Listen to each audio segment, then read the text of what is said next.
My name is Seth McCullough and I'm a high-end retoucher. What led me to retouching was working in computers, being interested in imagery, being interested in art, and just not really knowing exactly what track I was going to take. I didn't even know retouching existed as a thing for a long time. I was in production art. I started out in newsprint. So I think my first retouching job, I didn't know I was getting paid for retouching. I was just like, I'm doing like this layout for some kind of like hotel resort, and I have to make the image look better.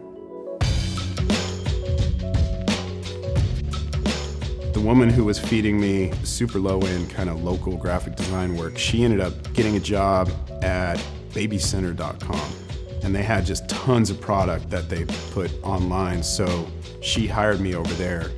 And it was just to go in there and just do retouching on like strollers and car seats and stuff like that.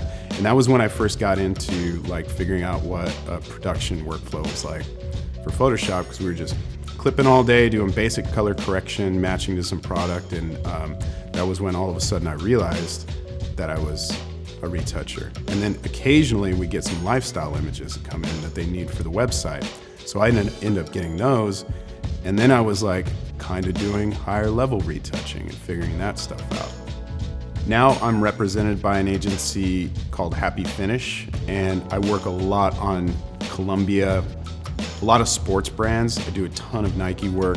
In the past, I worked on Old Spice, Coca-Cola, Levi's, Dodge Chrysler, a whole wide range of different kind of clients who do different kind of imagery, but all at a really high global scale.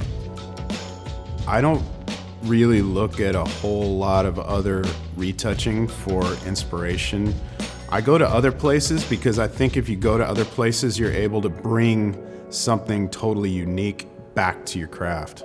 I look at painters a lot, and I'll go back to like some of the same painters. What I go there for are color ideas and color realizations. I think as retouchers, we are so much more like painters in every way than we are like photographers.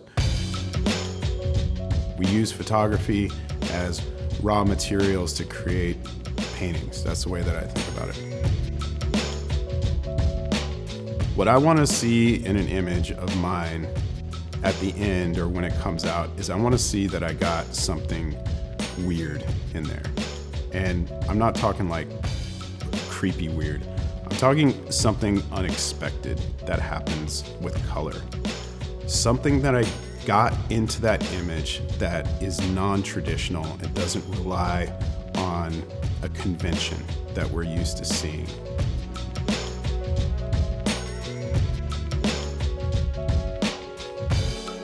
If I can get something in there that somehow changes that vocabulary or adds to it or gives people something different, just different to look at, then I can feel satisfied that I've changed something in the visual world that is at least shaking things up a bit and bringing just something new to move that visual tradition forward.